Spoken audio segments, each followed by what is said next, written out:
4K on the new Canon 5D Mark IV. Chris here from Videomaker, and in this review, we're going to answer, is it worth buying? More than 4 years after the release of the celebrated 5D Mark III, Canon released the 5D Mark IV on August 8, 2016. It was a long wait for 4K to be in the 5D, but now we finally have it. However, right after release, many hopes were deflated in the video world when it was announced that it would have a 1.74 times crop factor when shooting 4K, though many of the other specs look quite promising and it still shot full frame in HD. To say we were eager to get the camera in to try it for ourselves would be an understatement. Our first experience shooting the Mark IV was on a trip Canon organized for us to shoot hot air balloons in New Mexico. Although we didn't put it through any formal testing at that time, it was good for getting, the feel of the camera. Now, the camera feels very familiar. In fact, the Mark IV has only one more button than the Mark III, an AF area selection button. For video shooters, we have no use for it because of the type of autofocus it controls is not an option for shooting video, only photos. From our first encounter with the Mark IV, we had two major takeaways. The first was that it creates large files because of its enormous 500 megabit per second bitrate. An associated problem to large file size is the rate it needs to write to your card. Your card must be able to write 62.5 megabytes per second just to keep up. Even so, we had a few SD cards with 94 and 95 megabytes per second write speeds that should have worked, but didn't. Stranger still is we had identical cards that worked just fine. We are also concerned whether the high bitrate would require multiple high-capacity cards. After the hot air balloon shoot where we were testing the camera back at home, we had a shoot where we started with a 128 gigabyte card, and although we did delete in field takes we were not going to use, we didn't need any other card during that whole 5-hour shoot. The bitrate is a double-edged sword. With the higher bitrate, using external recorders are not as necessary to get a great looking image.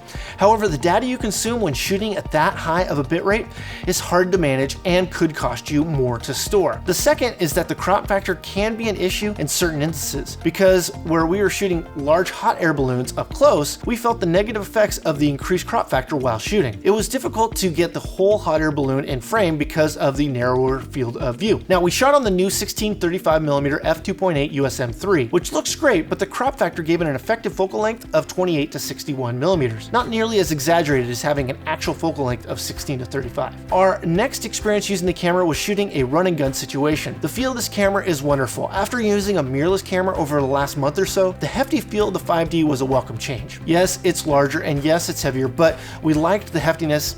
And with that said though, the majority of our weight on our typical rigs is attributed to lenses. We shoot 5 hours or so with this run and gun situation and didn't encounter any unexpected limitations with it. We weren't shooting in tight spaces, so the crop factor didn't really affect us either in the shoot. In addition to taking the Mark IV out in the field, we put it through a slew of tests so that you can know what the camera can do and present the data so that you can apply it to your use case to see if it's a good fit for you. To test the low light capabilities, we shot the Mark IV starting at ISO 100 and doubling it to increase the light coming into the sensor in one full stop increments. This helps identify what ISO noise is introduced, and also at what ISO will noise reduction be required. Let's take a look at that test.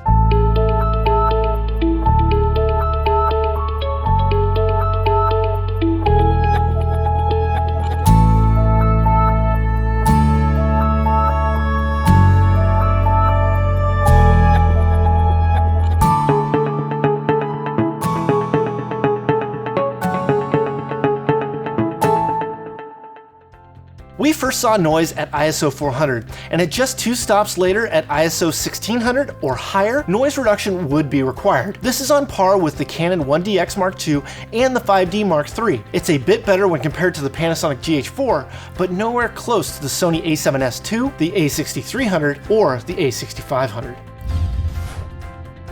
We shot many difficult shooting situations with dynamic lighting, and we found that getting a shot with mostly the correct exposure wasn't too difficult. It's no dynamic range monster, but it was consistent with the Canon 1DX Mark II. For a more formal test, we shot towards an east-facing window with the early morning sun shining directly through. While looking out the windows, it was fully lit with bright sun. Inside, although naturally lit by the windows, is illuminated by tungsten temperature lighting. We shot the same shot 3 times, programming the Rhino Evo slider with motion with the same move and used the spot meter to achieve proper exposure. Then we did it 2 more times, decreasing the exposure by 1 stop each time. On the first shot, there is still some information out the window. In the second shot, closing up a stop from the first shot, the inside wasn't too dark. On the last shot, the darkest areas began to become too dark to be able to grade in post without introducing a significant amount of noise. Our overall feeling about the dynamic range is that it performs as expected for a photo first DSLR. Not too great, but not poorly either. We don't typically recommend using autofocus or AF when shooting video, but sometimes it's a necessity, like when shooting a gimbal or when an extra set of hands is needed. If in a controlled situation, we recommend manual focus to ensure that the correct subject is in focus. To test the face tracking continuous autofocus, we placed a Lego figure on a table and dollied away from it to see if we could keep it in focus. Shooting on the new Canon 16-35mm f2.8 USM3 at f2.8 over 3 different dolly speeds, slow, moderate, and fast, the slow and the moderate speeds were able to stay in focus, and the focus wasn't acceptable when moving fast. As well, we are not able to keep focus at any speed when shooting the Canon L series 50mm at f1.2. The touchscreen autofocus worked great, as good as the Canon 1DX Mark II, 7D Mark II, and Panasonic GH4. The 5D Mark IV was better than the Sony a6500, but that's not saying much. Menu operation cannot be controlled via touch, but it's in line with the 1DX Mark II. We would have liked a full touchscreen for every function, like the Panasonic GH4, G7, and the Canon 80D. We tested the touchscreen autofocus by shooting wide open at f2.8. We placed 3 Lego figures far enough away from each other that they had significant blur on the 2 characters when focused on the third. Touching each subject on the screen, it responded quickly and changed with precision the new focus point. This was a great tool for doing a rack focus from a static shot. We had some issue touching the right area, but that was a combination of big fingers and small subjects. Like we've already mentioned, the crop factor when shooting 4K is 1.74 times, and that's pretty significant. However, if paired with the right lens for tight quarters, it wouldn't be as big of an issue. There are many issues one might have with the camera and its functions that your audience will never know about. Issues with how it functions rather than how the final product turns out. After shooting the 5D Mark IV extensively, and since we have frequent use with the Panasonic GH4, which has a 2.3 times crop factor, the Canon's 1.74 times crop factor didn't seem like that big of a problem. The marketplace of interchangeable lens cameras that shoot 4K is getting more and more competitive.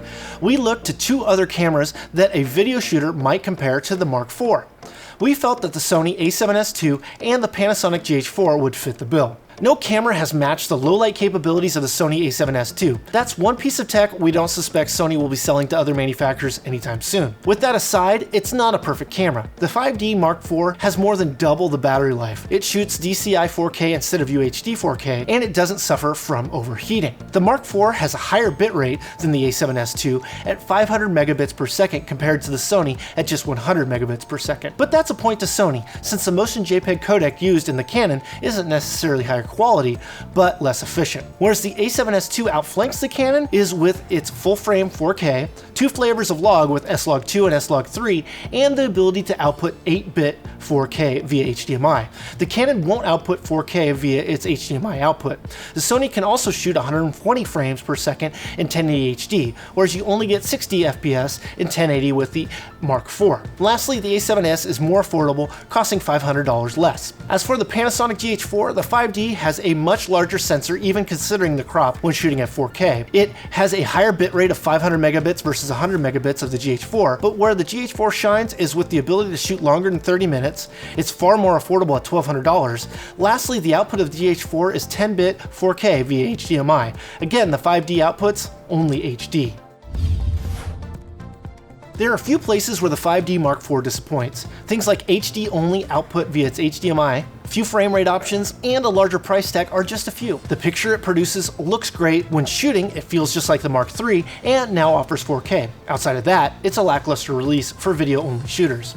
That said, we really enjoyed shooting with it, and in many cases, it would be our go-to camera, even if we had an a7S, GH4, and it to choose from. If you have Canon glass that you love, don't own an adapter for other brands' lens mount, and can live with the crop factor, your audience will never know the other problems you'd experience when using this camera. The biggest problem for the 5D Mark IV is that on paper, it's far less attractive than it feels when you get to use it. We recommend the Canon 5D Mark IV. That's our review of the Canon 5D Mark IV. If you'd like to buy one and help support us make videos like these, there's a link in the description. You can go ahead and buy it today as well. There'll be links for the GH4 and the a7S too. As always, like, share, and comment. We want to know what you think. Hey, I've been Chris from Videomaker, and until next time, keep doing the hard work that you do. Bye-bye.